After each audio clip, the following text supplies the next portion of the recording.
నమస్తే విద్యార్థులారా, కొత్త పాఠం నేర్చుకోవడానికి మరొక సెషన్కు స్వాగతం. ఇప్పటి వరకు మీరు జంతువుల లక్షణాలు, ఆవాసాలు మరియు అనుకూలనాలు, వైవిధ్యం మరియు వర్గీకరణ గురించి తెలుసుకున్నారు.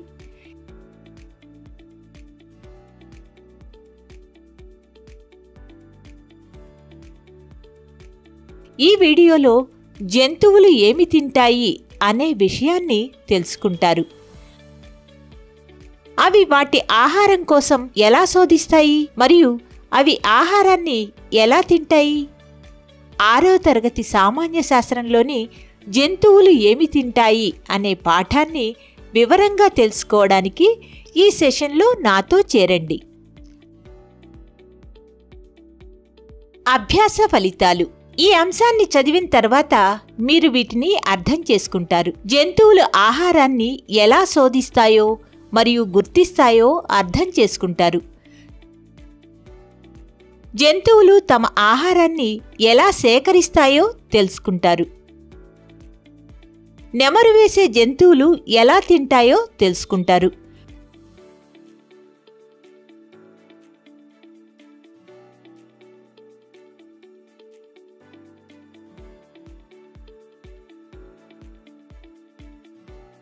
పక్షులు ఎలా తింటాయో పరిశీలిస్తారు. జంతువులను వేటాడేందుకు ఉపయోగించే పద్ధతులను కనుగొంటారు.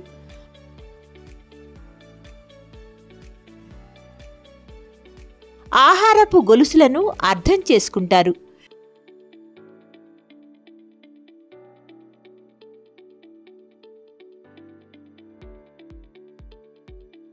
చీమల గుంపుల ద్వారా ఆహార సేకరణ గురించి తెలుసుకుంటారు.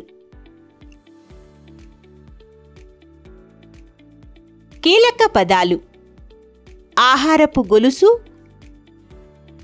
పీల్చడం, ఏరటం, నమలటం,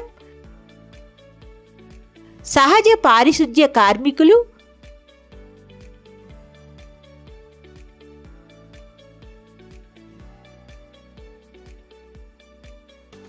నెమరు వేయటం,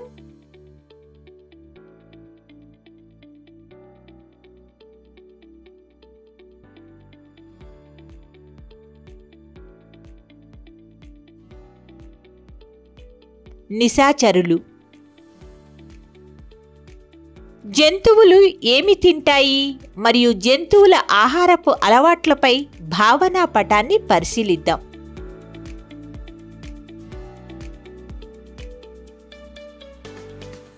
మీకు పెంపుడు కుక్క ఉందా? మీ పెంపుడు కుక్క ఏమి తింటుంది? కుక్క గాలిలో ఉన్నప్పుడు కూడా బిస్కెట్ని పట్టుకుంటుంది. దాని కొరకు తన వాసనను ఉపయోగించటాన్ని మీరు ఎప్పుడైనా చూసారా? అన్ని జంతువులు వివిధ రకాల ఆహారంపై ఆధారపడి ఉంటాయి. శాకాహారులు మొక్కలు లేదా గడ్డిని మాత్రమే తింటాయి. మాంసాహారులు ఇతర జంతువులను తింటాయి. మొక్కలు మరియు జంతువులు రెండింటినీ తినే జంతువులను ఉభయాహారులు అంటారు. ఆహారం కోసం అన్వేషణ. మన వాతావరణంలో మొక్కలు మరియు జంతువులు ఆహారానికి ప్రధాన వనరులు. మానవుల వలె జంతువులు కూడా ఈ వనరులపైనే ఆధారపడతాయి. ప్రతి జంతువు ఆహారాన్ని పొందేందుకు దాని స్వంత పద్ధతిని అనుసరిస్తాయి. అవి తమ ఆహారాన్ని వెదుకవచ్చు, సేకరించవచ్చు, పట్టుకోవచ్చు లేదా వేటాడవచ్చు. ఆపై వాటిని నోటిలోకి తీసుకురావడానికి వివిధ పద్ధతులను ఉపయోగించవచ్చు. ఆహారాన్ని వెదుకటం. చాలా జంతువులు క్రమం తప్పకుండా లభించే ఆహారాన్ని తీసుకుంటాయి. అయితే అవి ముందుగా ఆహారాన్ని గుర్తించాలి. దీని కొరకు అవి విస్తృతమైన ఇంద్రియాలను ఉపయోగిస్తాయి. వాసన, దృష్టి, వినికిడి, రుచి మరియు స్పర్శ. కొన్ని జంతువులు ఒకటి కంటే ఎక్కువ ఇంద్రియాలపై ఆధారపడతాయి. ఆ ఇంద్రియాలు వాటిలో బాగా అభివృద్ధి చెందుతాయి. కుక్కలు బలమైన గ్రాణ సంబంధమైన శక్తిని కలిగి ఉంటాయి మరియు ఆహారాన్ని వాసన చూసి త్వరగా పట్టుకుంటాయి. అదేవిధంగా డేగలు మరియు గద్దలు ఆకాశంలో ఎత్తుగా ఎగురుతున్నప్పుడు వాటి బలమైన దృష్టి సామర్థ్యం ప్రదర్శిస్తూ నేలపై ఆహారాన్ని గుర్తించి పట్టుకోగలవు. రాబందులు కూడా తమ దృష్టిపై ఆధారపడతాయి.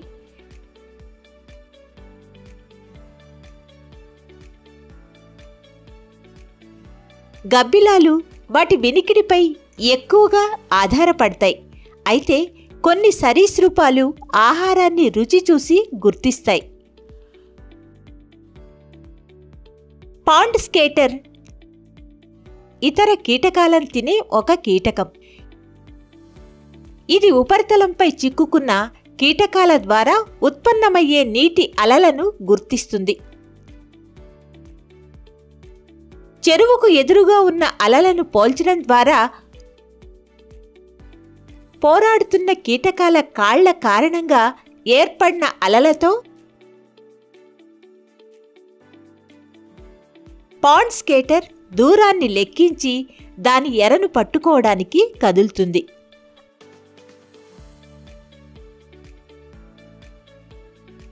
ఆహార సేకరణ. ఆహారాన్ని కనుగొనటం ఒక పనైతే దానిని సేకరించటం లేదా పట్టుకోవడం మరొక పని. జంతువులు తమ ఆహారాన్ని అత్యంత సమర్థవంతంగా సేకరించటంలో సహాయపడే నోటి భాగాలు, చేతులు, కాళ్ళు వంటి ప్రత్యేక శరీర భాగాలను కలిగి ఉంటాయి. ఒకే శరీర భాగాన్ని వేర్వేరు జంతువులు వివిధ మార్గాల్లో ఉపయోగించడాన్ని మనం గమనించవచ్చు. ఉదాహరణకు కప్పతో పోలిస్తే కుక్క నాలుకను భిన్నంగా ఉపయోగించవచ్చు.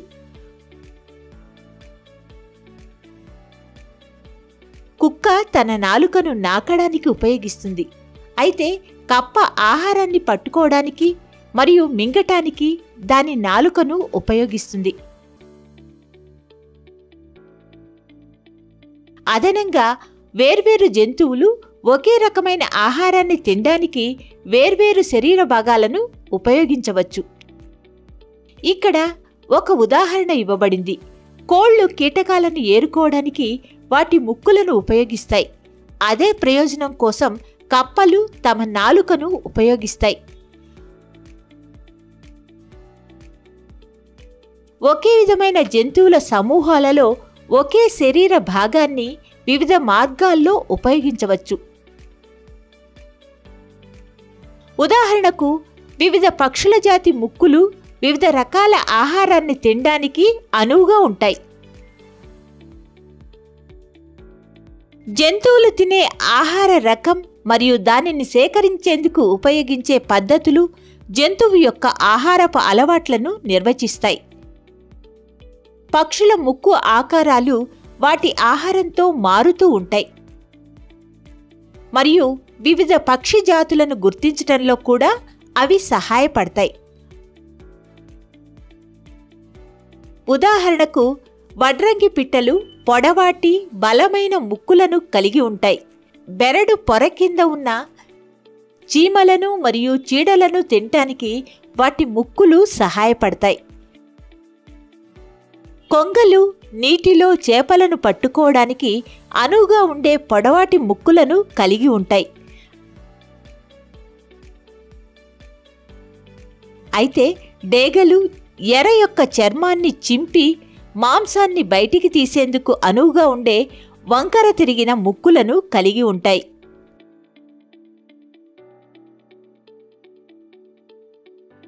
పండ్లను తినడానికి మరియు కాయలను పగలగొట్టేందుకు చిలుకకు వంకర తిరిగిన ముక్కు ఉంటుంది. అయితే కాకి ఆ విధంగా చేయదు. పక్షి తినే ఆహార రకానికి అనుగుణంగా వాటి ముక్కుతో పాటు ఇతర శరీర భాగాలు నిర్మించబడి ఉంటాయి. ఉదాహరణకు గ్రద్దలకు మాంసాన్ని చింపివేయడానికి పదునైన పంజాలు మరియు బలమైన వంకర తిరిగిన ముక్కులు అవసరం.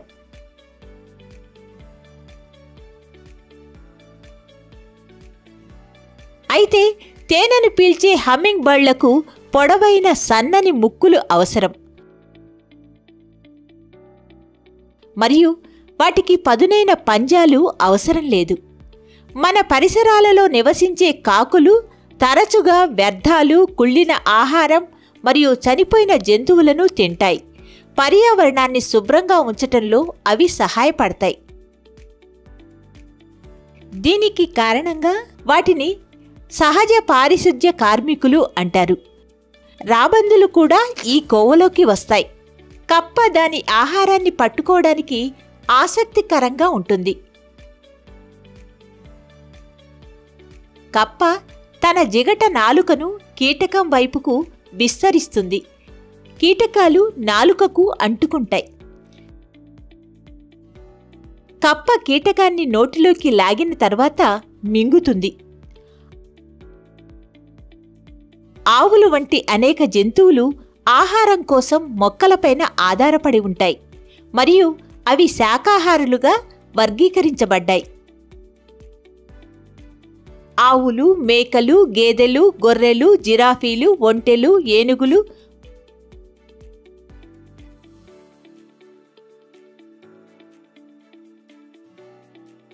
మరియు జింకలు వంటి శాకాహారులు ఆకుపచ్చ లేదా ఎండిన గడ్డిని, ఆకులు మరియు కొమ్మలను తింటాయి.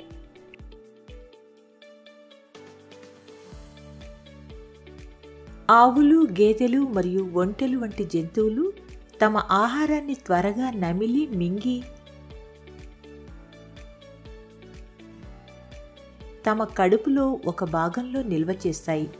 తరువాత అవి ఆహారాన్ని మళ్లీ నమలటానికి తమ నోటిలోకి తిరిగి తెచ్చుకుంటాయి. ఈ ప్రక్రియను రూమినేషన్ అంటారు. క్రేన్ ఫ్లై యొక్క లార్వా చాలా తింటుంది. కానీ పెద్దయ్యాక క్రేన్ ఫ్లై ఇంకా తినవలసిన అవసరం లేదు. కుక్కలు తినడానికి వాటి పదునైన దంతాలు మరియు నాలుకను ఉపయోగిస్తాయి. మరియు సింహాలు, నక్కలు, తోడేళ్లు మరియు పులులు వంటి అడవి జంతువులకు కూడా పదునైన దంతాలు ఉంటాయి.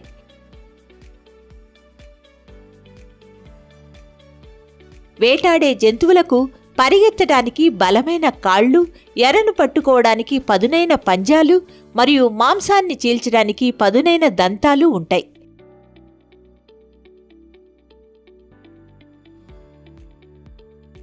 దీనికి విరుద్ధంగా కుందేళ్లు మరియు ఉడతలు విత్తనాలు, దుంపలు మరియు ఆకులను తినడానికి వాటి దంతాలను ఉపయోగిస్తాయి. బాతులకు దంతాలు ఉంటాయి, కానీ ఆవులు లేదా సింహాల దంతాల వలె కాకుండా బాతు దంతాలు నమలడానికి ఉపయోగించబడవు. బదులుగా అవి నీటి నుండి ఆహారాన్ని ఎంచుకునేందుకు బాతుకు సహాయపడే వడపోత సాధనంగా పనిచేస్తాయి. చేపలు కూడా బాతుల వలె అదే ప్రయోజనం కోసం ఉపయోగించే దంతాలను కలిగి ఉంటాయి. జలగలు వాటి ఆహారాన్ని ఎలా పొందుతాయి? చెరువులు, కాలువలు మరియు ఇలాంటి ప్రాంతాల ఒడ్డున నడుస్తున్నప్పుడు మనం జలగలు, నత్తలు, వానపాములు మరియు ఇతర జీవులను గమనించవచ్చు.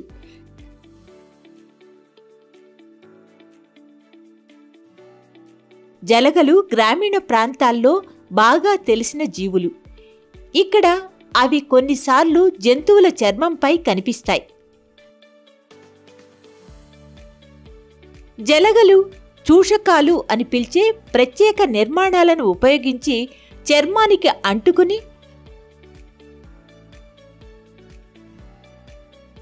పశువులు మరియు మానవుల నుండి రక్తాన్ని పీల్చడం ద్వారా ఆహారం తీసుకుంటాయి. ఆహారపు గొలుసు. ప్రకృతిలో వాటి ఆహారపు అలవాట్ల ఆధారంగా మొక్కలు మరియు జంతువుల మధ్య సున్నితమైన సమతుల్యత ఉంటుంది. ఉదాహరణకు, చెరువు పర్యావరణ వ్యవస్థలో గుడ్లు మరియు లార్వాలను చేపలు మరియు కప్పలు తింటాయి.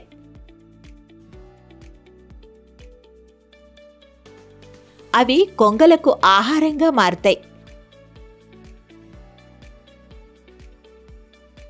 ఆహారపు గొలుసులు ఎల్లప్పుడూ సరళరేఖ వలె ఉండవు.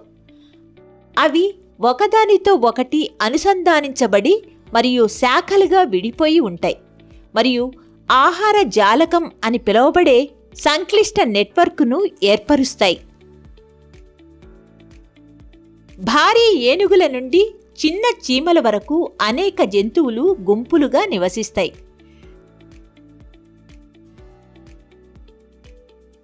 చీమల అద్భుత ప్రపంచం. చీమలు సంక్లిష్టమైన సామాజిక నిర్మాణాల కలిగిన విశేషమైన జీవులు. చీమల దండులో కూలి చీమలు, సైనిక చీమలు, ఆడ చీమలు మరియు మగ చీమలతో సహా వివిధ పాత్రలు పోషించే చీమలు ఉంటాయి. కూలి చీమలు ఆహారాన్ని సేకరించడం మరియు నిల్వ చేయటం, అలాగే ఇతర ముఖ్యమైన పనులను చేయడానికి బాధ్యత వహిస్తాయి.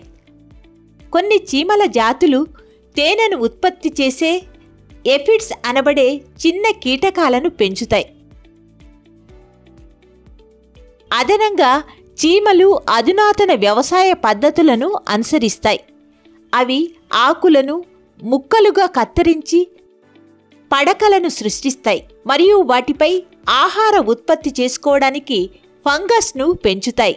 గుర్తుంచుకోవలసిన అంశాలు: మన పరిసరాల్లోని వివిధ జంతువులు విభిన్నమైన ఆహారపు అలవాట్లను కలిగి ఉంటాయి.